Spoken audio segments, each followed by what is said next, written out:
Hello,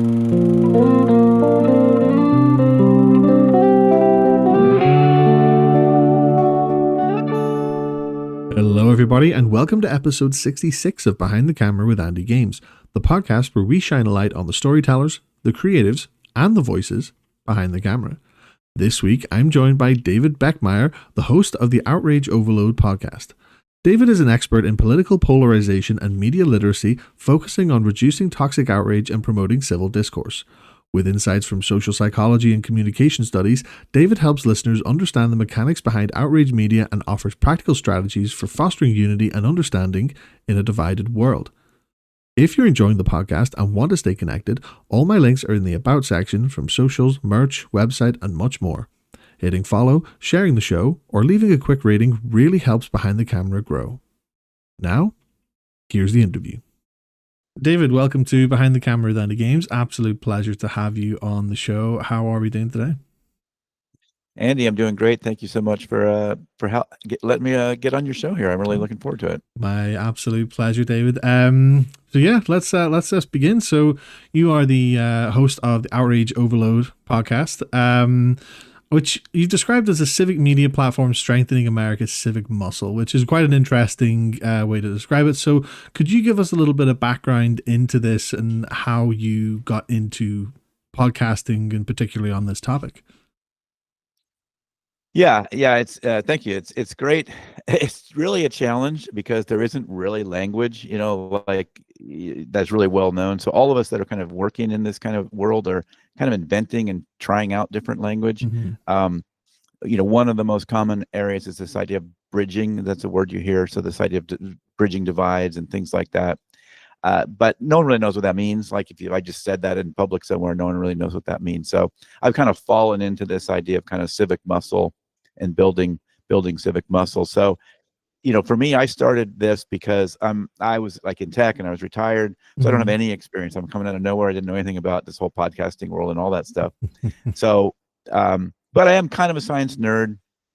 So I thought, I bet I'm not the only person that's kind of a science nerd that might want to know more about these things. Because here I was stuck in the same thing all the rest of us are, right? We're getting mad. We're watching TV news. We're getting mad at that. We're online. We're getting mad at that. And it seems like there's always somebody there to make us mad. It seems like it's always there. So I kind of thought, well, what's going on with that? And plus the other thing here, we had these elections in 2016 with electing Donald Trump. And a lot of people got riled up about that.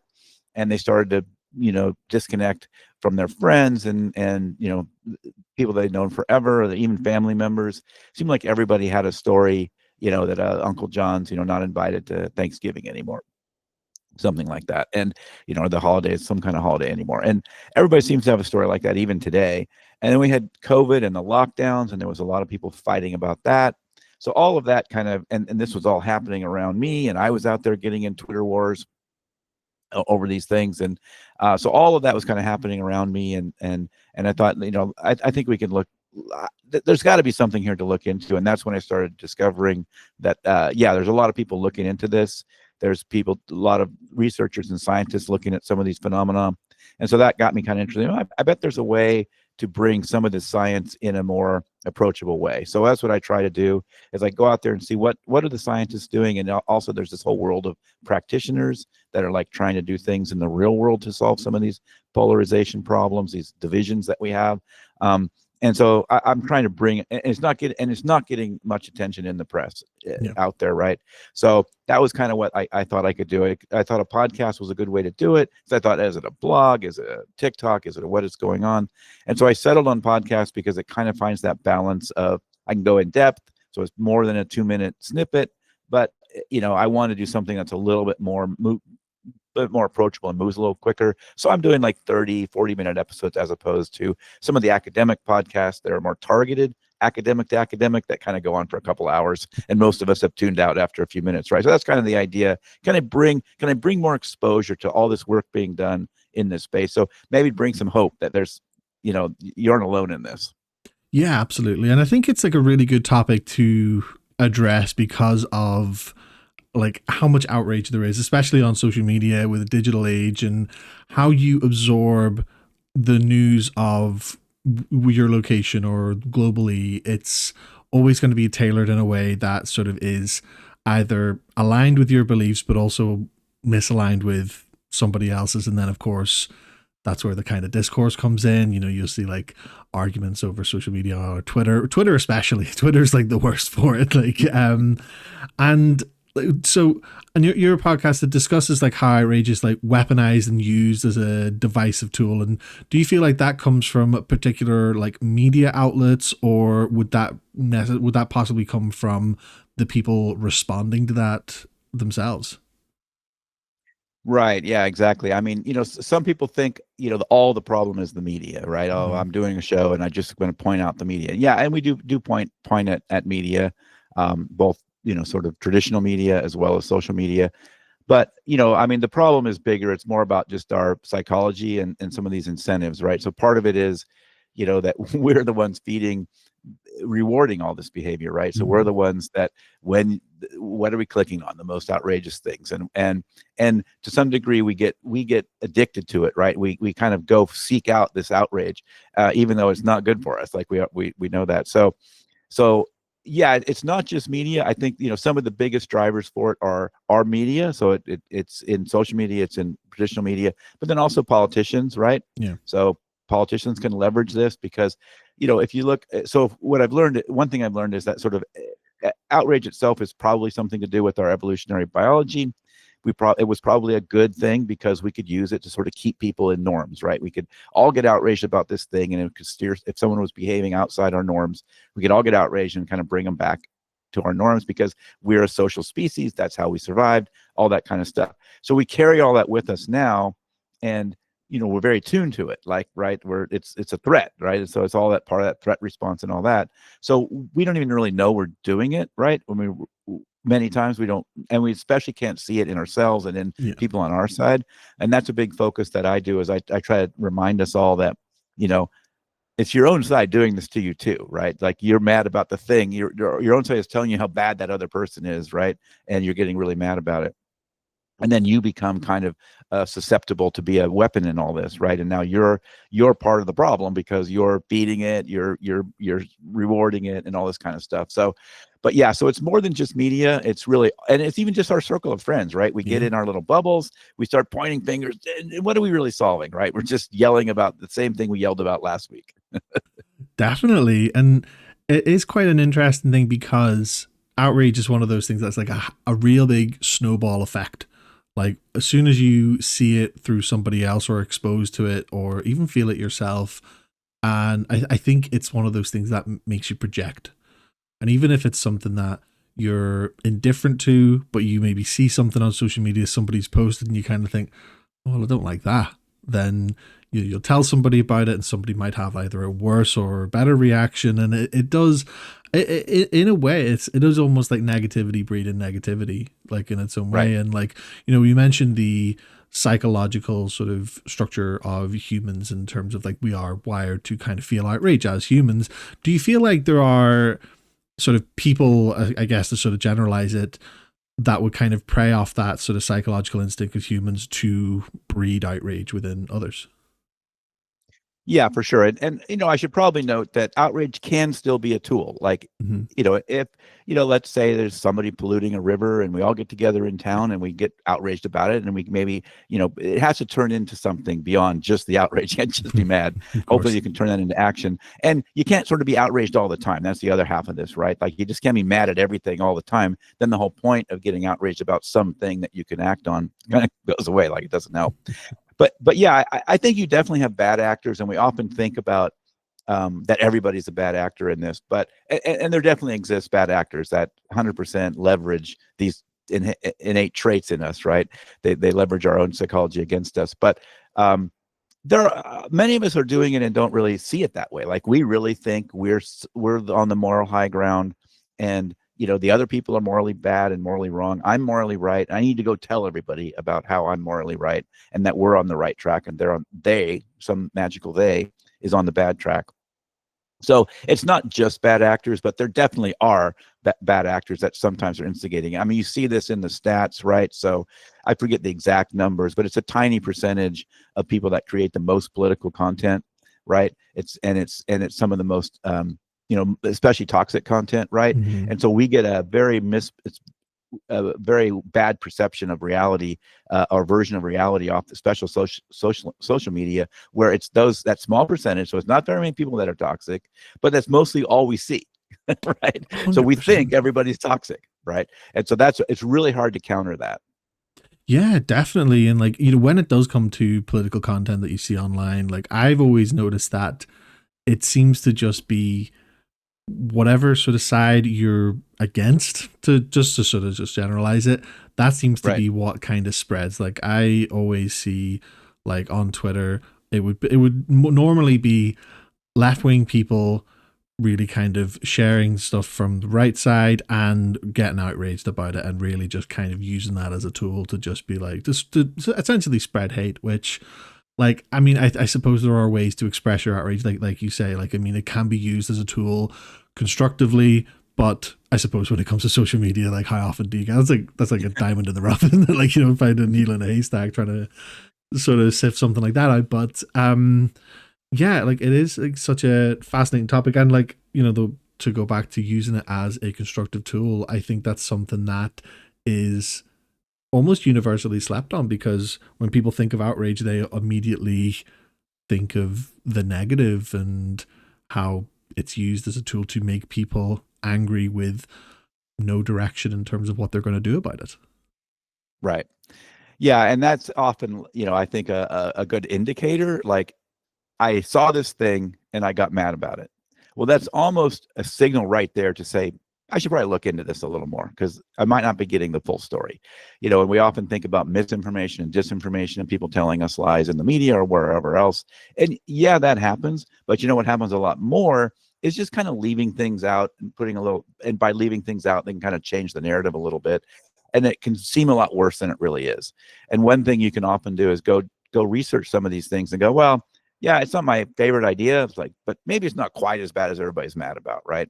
And again, that perspective is not the one you're going to see on social media, right? And it's harder to find that even in traditional media, right? You're more likely to find, somebody else using that same narrative, whether whatever partisan side they're coming from, they might leave some stuff out that makes it seem a lot worse than it really is. Oh, yeah. And I think that keeps us going. And we like I said, I like to use this. I started using this term outrage porn. I didn't really invent it, but I like it because on the I use the outrage term I use in kind of a broad way, and that it's kind of capturing a bunch of emotions, particularly moral indignation, but anger and other stuff too. And then the porn side of it is that we might get banned from YouTube now because we threw that word out there, but I like it because we are kind of addicted to it, as I mentioned before, right? We seek it out, we feed off it, like, just tell me more about how terrible they are, because it helps us reinforce these moral decisions we've made, right? So yeah, I decided that my side is right, and this issue, I'm on the right side of history, or I'm on the right side of this issue in some way. So the more I can hear about how terrible the other side is, the more that makes me feel better about this decision I made. So we seek it out, and if it is untrue, we still sometimes are like, yeah, but it's still pretty bad, right? But it's so true, because like, it is such an addicting thing. Like, I can give an example. Like, I have seen, like, on my personal Twitter account, I've seen so many people who their sole purpose on that app is to just be outraged at anything and everything. And it's the sort of thing, like, I mean, I'll look at it and I'll think, I don't really care about any of this. It's not really affecting me. But then you just kind of get hooked. You just kind of like, okay, it gets to the point. It's like, what's this person outraged about today? What's sort of, and Right. and I like, that's where the kind of like addiction comes from, is just kind of, and I mean, I think obviously it takes so many different forms with it being a psychological thing, because maybe some people will use it as a learning tool to be like, okay, this is how I get my news. And other people are just kind of like just because it's like a pattern. They know there's going to be something, so they tune in, even though they don't really care or resonate, but it's just, there is just something. And regardless of what way you look at it, you're still kind of feeling something as a result of that, whether it be that feeling of outrage or even just indifference. But there is just that little thing, that little hook that just kind of keeps you coming back to it. Yeah, and there's enough there, it's everywhere. So like, even if you don't want it, you're going to have some cross your path probably. But if you're mildly interested in it, believe me, if you turn on something for a little while, you're going to see something that's going to be outrageous, right? Yeah, definitely. And like I've noticed in sort of recent months, there's been like a rise in what people are calling rage bait. And like that's really just something, whether it be misinformation, misleading headlines, or anything like that, solely just to kind of get a reaction. And this kind of falls under every form of media, whether it be political or even just day to day. And like when it comes to outrage overload, like do you guys talk about like that and sort of what ways you can kind of sort of as humans sort of counteract that? Yeah, for sure. I mean, I think rage bait would be sort of a version of my outrage porn idea, right? Where it's another version of it, and it's definitely been out there for a while. And and again, I get it. I get why journalists do it. Like they need to get those clicks too. It's a part of that incentive system. And again, people also just want the attention. They want the likes. They want the shares. So they're going to do it too. So it's obvious. It's there. And so what can we do? Well, like I said, part of it is when you see something that made you angry, that should be the first step to go maybe research it a little deeper. Like there might be more to this story, and that's kind of a heavy lift. I get it. Like that takes some extra work, and it's easier just to sort of be mad and go to the next thing. And even being mad and going to the next thing is probably a little better than sort of spreading it and making the next person mad and all that, right? Certainly before you spread it, you might want to look into it a little bit more, right? Um, but I mean, some of it really is just moderating our usage of this stuff, right? Because we know it's all there, and there's so many people that are trying to do this to us. Just having we know some research has shown this, that you can kind of inoculate yourself, even if you just put yourself in the mindset a little bit, that I'm going to sort of be intentional about my social media or maybe even my traditional media consumption, and I'm going to sort of walk into it, saying to myself, oh yeah, remember they're going to try to make you mad, right? And remember they're going to sort of leave stuff out, and if you keep that kind of thing and you look at it with that lens, that alone can help a little bit. Like but limiting that time and space of when you do it, is also really important. I think we all need the whole touch grass thing and all that. We need to find other ways to occupy our time than immediately picking up our phone and doom scrolling, right? We need to find better ways to occupy our time. But if you're going to do it as intentionally as possible. Yeah. And just remember that there's those people out there, both these innocent ones that are just going to do it because it's a pastime, and these more nefarious ones that are sort of doing it, for a profit. They're trying to get you mad. Oh yeah, definitely. It is quite interesting because whenever I see like a media headline and I'm just kind of like, I look at it and I'm like, I don't really understand what this is supposed to like achieve. And then you look at like the comments, the replies, and it's just all scathing, and then arguments kind of forming. But it's like you say, like all it takes is just like a little bit of research, and sometimes it's like you just click into whatever article that's kind of being circulated, and it will explain everything within the first like 2 or 3 lines, and you're just like, oh right, okay. And like do you think that like it's a case where like it's like weaponized in the sense where it's like these articles are put out for like to kind of like breed this outrage, but it's actually being actively used as a divisive tool for people online to create that separation? Like, do you think that's like a thing done on purpose by, well, just people? Well, yeah, again, some of it is kind of just that innocence of morality that I think I'm right. I need to go tell everybody I'm right. So they don't really have maybe an agenda to, sort of destroy the world or whatever. But they're, the side effect of doing all that is it's creating this bigger and bigger division, more hostility, making it harder and harder for us to, sort of find those spaces where we can, find places to meet and work together. And that's a big challenge that we're faced here in the States. We know this is also happening around the world, where we aren't, those people are immoral. Why would I sit down with them? Right. And once you get there, where do you go from there? Right. So a lot of it is that, we could try to do is try to, even if, I think what we talk about a lot in this space is that people sort of quickly kind of think we're both sidesing it, right? you can maintain your belief that you're in the right and your way is better and your thinking is better and you're even morally correct, but still, engage, Yeah. right? And still see the other person, and try to get to the point where they aren't immoral, but maybe even some of their ideas you might see as kind of immoral in your morality of thinking, but just like they have a different view of it. They have morals too. It's just like their morals have different dimensions than yours do and different parameters.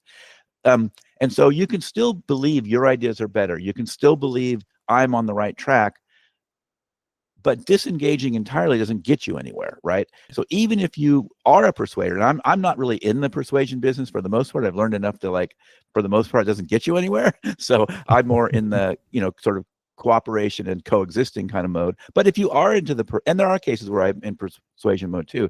If you are kind of in the persuasion mode, this idea of saying, well, I'm just going to keep telling them how they're wrong, and maybe they'll eventually come around. Yeah, that's not likely, right? So you know and so a better approach would be, go in with this idea, we want to understand why we see this thing differently, right?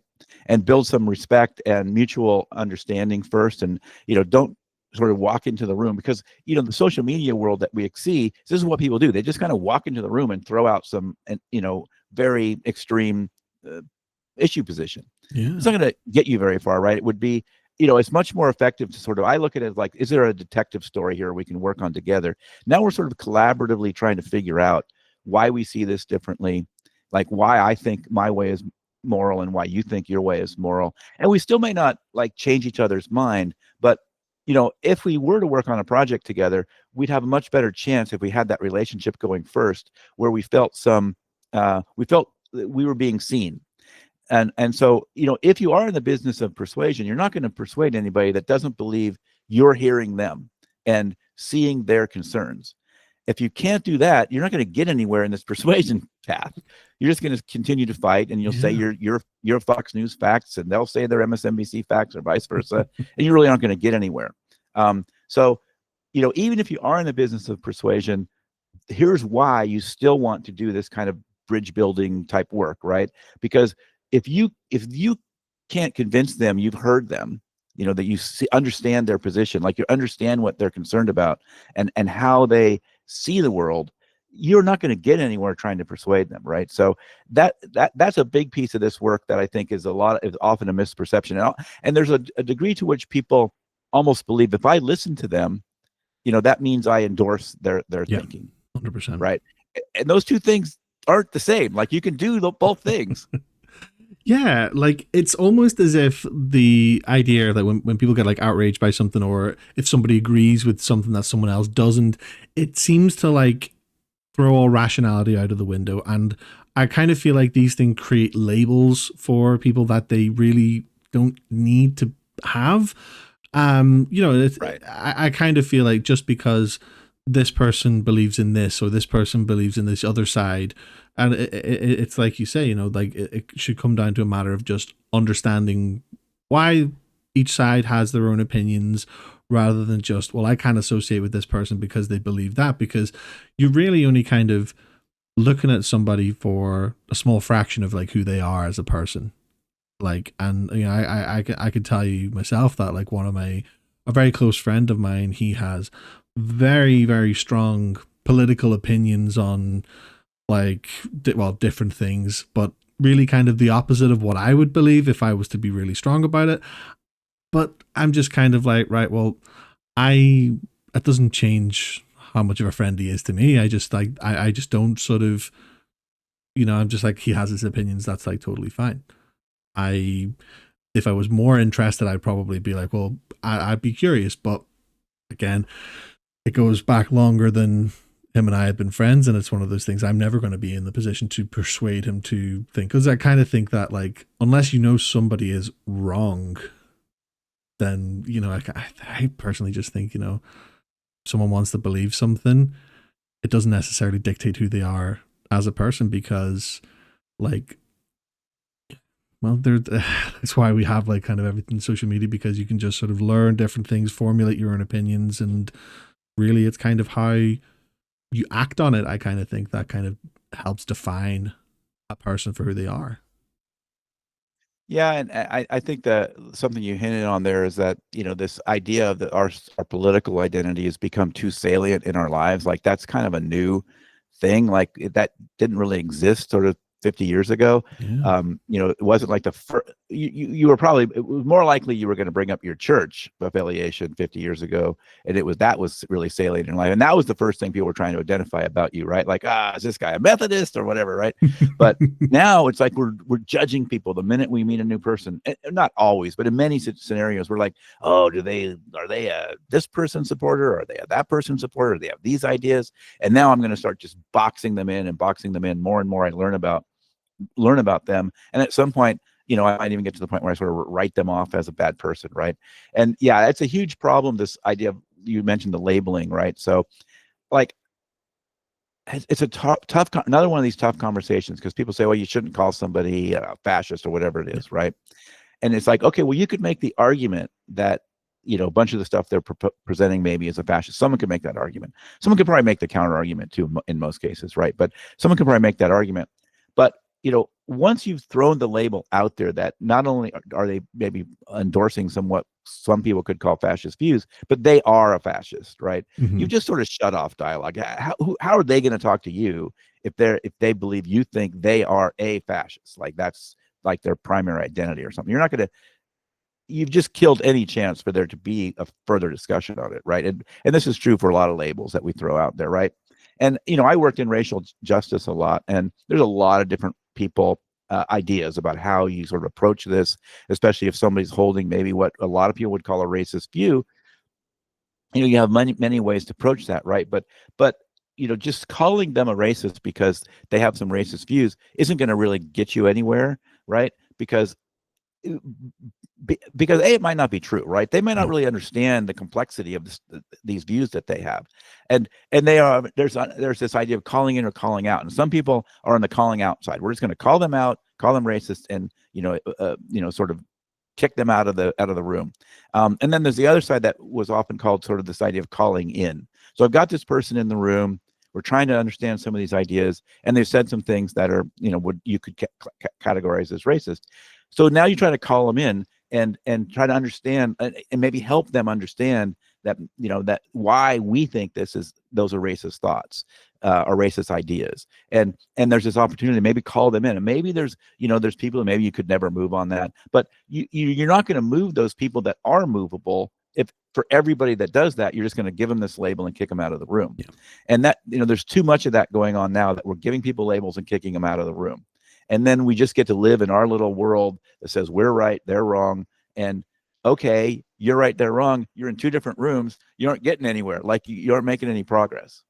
Yeah, absolutely. And, that's like quite a prevalent topic in the UK at the moment. Like there's a lot of political sort of discourse in the UK at the moment. And, a lot more people are kind of leaning towards, well, there's a lot of people who are being branded as racist due to one of the party leaders, Nigel Farage. He is kind of, I'm not going to label him as a racist, but he said like a lot of questionable things that would kind of point towards that.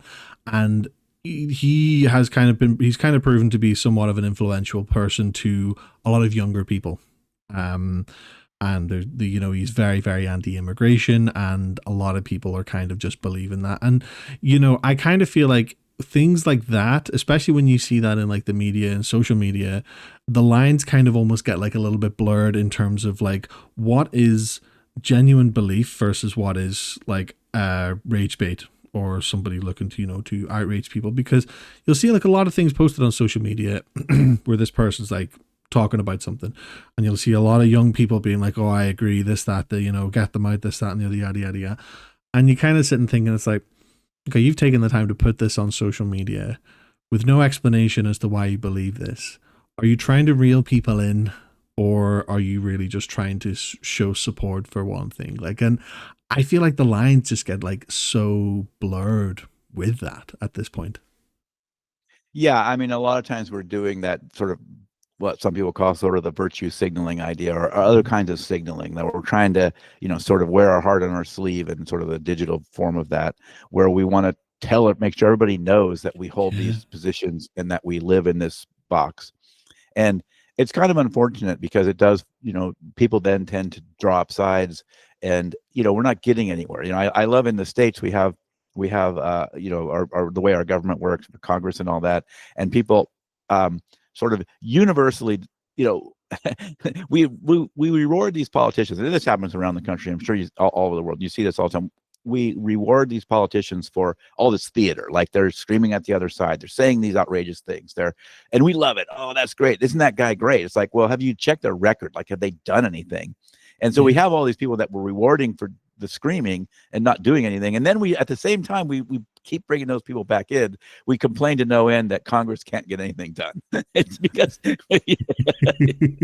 well, that's it as well, because I think in this day and age where now everything is like short form digital content, you're kind of seeing, like, especially sort of for the casual voter, we'll say, it's like the highlight reel of how charismatic one side is versus the other, how edgy one side is versus the other. And I kind of feel like there's more, well, I need to go back to the sort of, rage baiting sort of topic. Like, that's kind of almost being used as like the hook to kind of bring people in because people are going to be like drawn to, oh, this person's like, he's saying what everybody's thinking.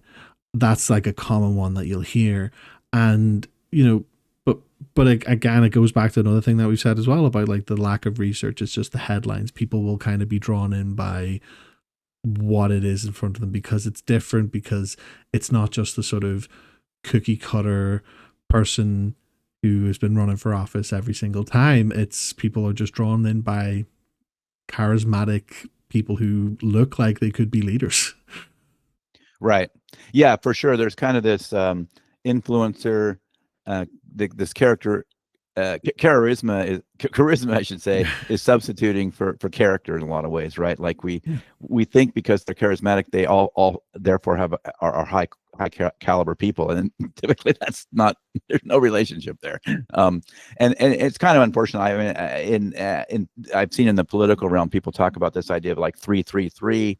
So like when a politician is sort of preparing themselves for media, they have to be thinking about 30-second reels, like a 3-minute segment on TV somewhere, and then sort of the 3-hour podcast version. And these are obviously a little bit of extremes, but and so it's interesting that it's become so important for how these politicians present themselves. They have to be ready for those 3 different forms of media, right? So they have to be effective in these 3 different forms of media. And I don't know if you also have seen. I think it's interesting that podcasts have now overtaken some of the traditional media for the ways people, especially young people, say they have been informed. And I think this is a new landscape we're heading into, where I think it's great in some ways, but it's also a little scary because there's such a mishmash of quality among the podcasting world, right? But I'm hoping it's a good thing in the end, because I hope it makes journalists, not fall into sort of becoming, sort of just charismatic, Instagrammers, but actually realize they have competition for our attention from other people that are going more in depth, and maybe there's more niches for traditional media to rethink what they're doing. Yeah, absolutely. Like, I couldn't agree more, because you're seeing, like, in terms of podcasting, like a lot more businesses who are having their own sort of section for podcasting, and that's almost replacing whatever segment that they might have had in the news. Like, a lot of times in the news, they'll interview somebody from like a tech firm, for example, but now they've got their own podcast. Like, I kind of feel like that's sort of, and maybe this is sort of linked to where all this like outrage is coming from, because people are they're clutching to get that headline. They need to find something, so they'll sort of omit important bits of information from an article to be like, okay, you're reading every 5th word here, this is the headline. And I mean, I kind of feel like there is like almost a sort of an element of desperation within the media at times, because there's sometimes you just have nothing to report, but it is kind of interesting how it's right. They got to fill the 24 hours anyway, right? Exactly, yeah.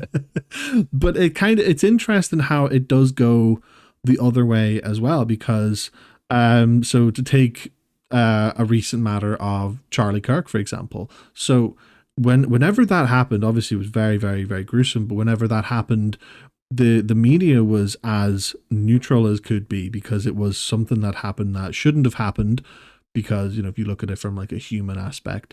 But that, I kind of feel like the outrage surrounding that was brought out by individual people, like outlets, news outlets, sort of, particular groups, all kind of stayed out of it. But it was like you had like one group who were kind of celebrating almost what had happened, versus the other side who were like, look, I didn't care but didn't care for what he thought and what his beliefs were, but that was a human, like. And it was quite sort of sad to see people kind of, bringing that sort of division in themselves, and there was no kind of outer influence. It was only just sort of like based on what their own individual thoughts were, which I thought was like quite a shame, really. Yeah, I mean, I'm always, I keep being disappointed, when you think there's an opportunity for some unity and some coming together and lowering the temperature at least. Like, Yeah. like I think you saw that for just a brief moment Yeah. at the assassination attempt on Trump last year. Yeah. Just for a brief moment after that, you saw it, but didn't last long.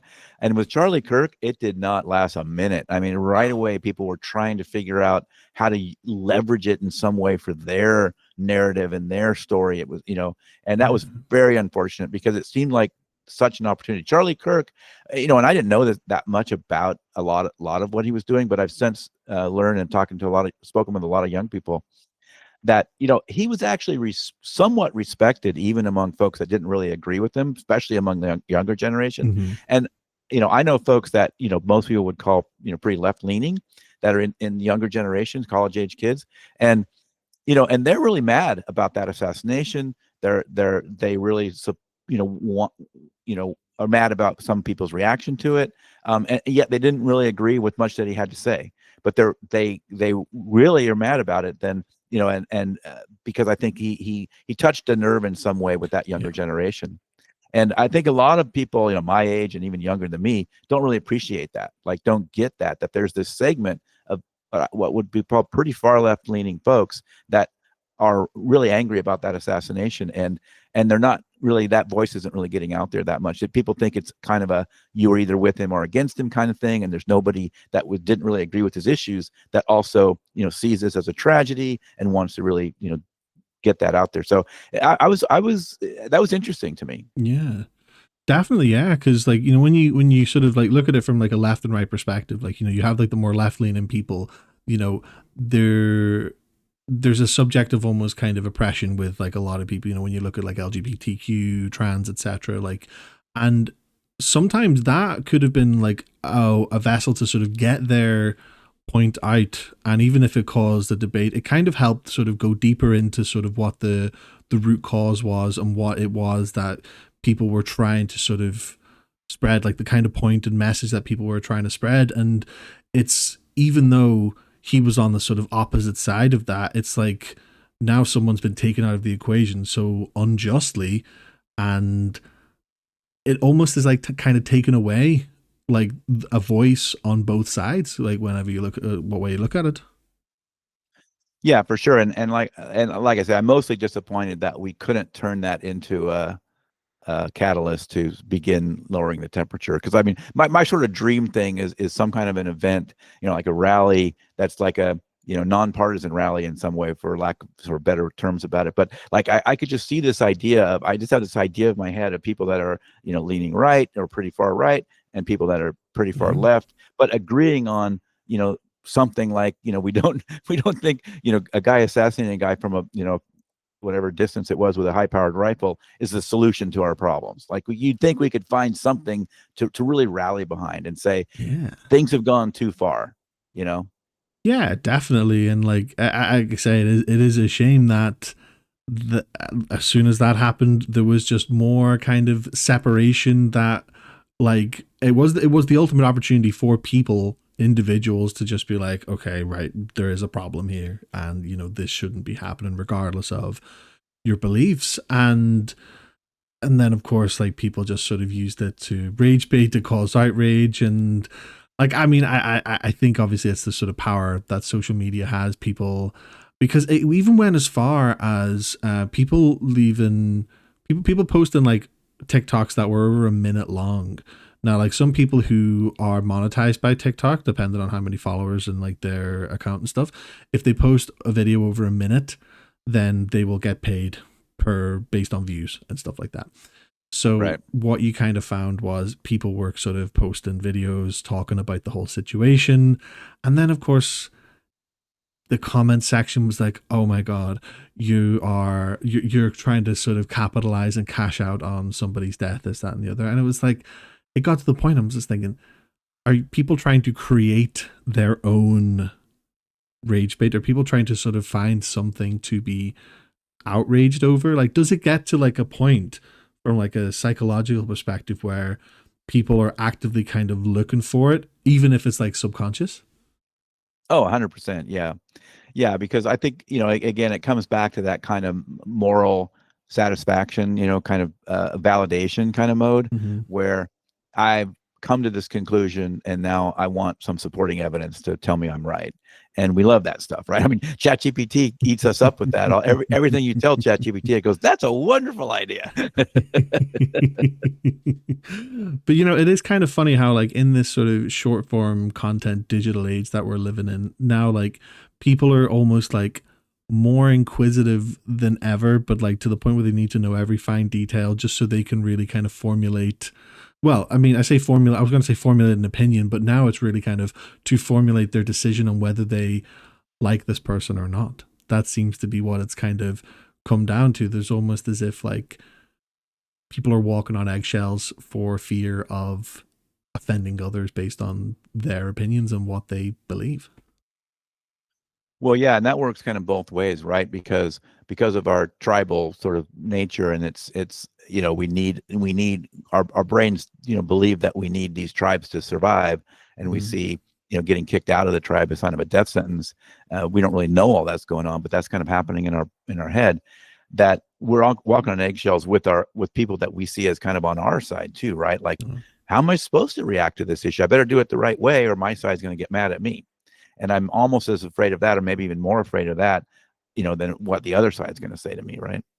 Yeah, absolutely. And like an interesting thing about that is it does even come to a point where whenever you get sort of people of influence, like high people in, well, not even people in high power, but more famous people, if they don't make a comment on any kind of atrocity that goes on in the world, people kind of will people will sort of catch on to that, and people will make their own opinions and be like, "Oh, this celebrity didn't say anything about this disaster, they must believe XYZ." And it's sort of as if to say, it's like, well, no, do you understand the full picture, like why there possibly is a reason? And like it is just kind of, it's almost as if people are looking for ways to kind of, well, like you take cancel culture, people are looking for reasons to kind of cancel other individuals because they've created this little paradigm where they're perpetually offended and outraged.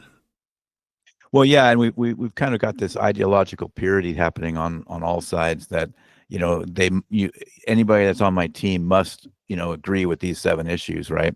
And and there are different issues with each side, and there are different ways they look at it, but they both suffer from this, and it's more than 2 sides anyway. But there's, when you really think about the way we've divided up into tribes here in the States, especially, we're kind of looking at 2 major parties that people have to kind of they worry about being staying in their tribe. They don't know they're worrying about it, but they are worrying about it. And and that wasn't really the case. Like I said before, that you had these, you could hold cross-cutting ideas before, right?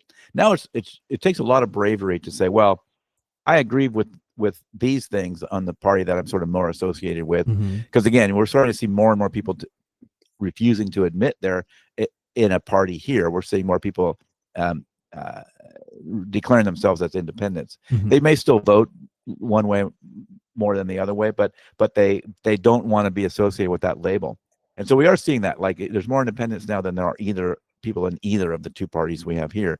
And I know in your country you have more than 2 parties, which I think we could help. We could have a few more here, but the 2 parties here have so much power. It's very hard to get a third party in there. But so people are declaring themselves independent, which is I'm encouraged by. I mean, that means that maybe we can start breaking out of this tribal thing.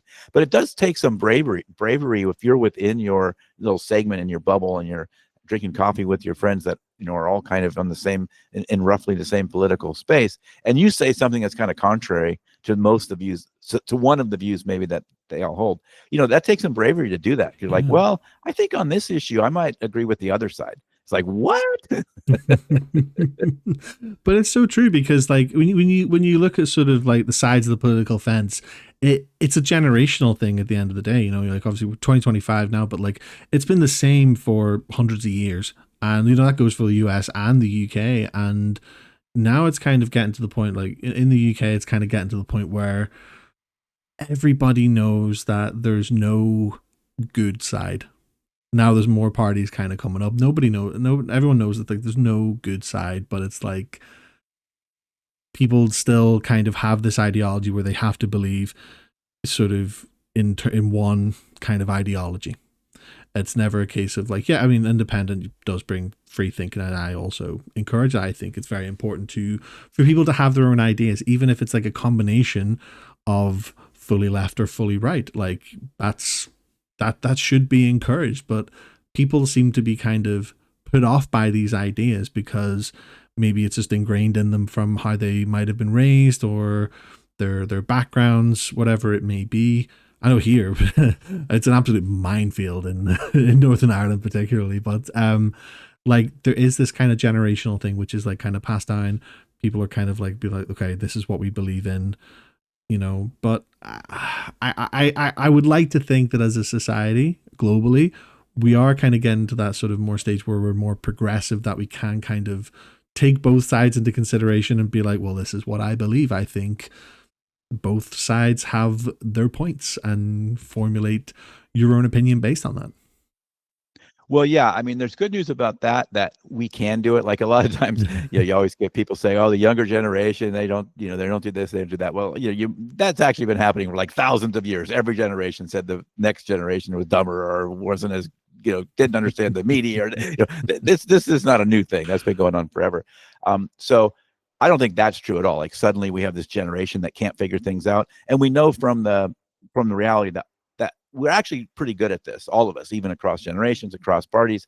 Like we have this picture, the other side are dumb and they can't figure things out. But when you actually get people in a room and give them quality information, nonpartisan quality information, let them deliberate, let them get to know each other and deliberate, you have good outcomes from that. Like it's just that it's so rare that we have that opportunity, right? Because we don't have a situation where we can get quality information in a sort of neutral space, in a neutral way, and then we can have fair, reasonable dialogue about it, right? We're thrown in with these spaces that we talked in the beginning that are kind of overwhelmed by or sort of managed by the most extreme voices, like they control the content.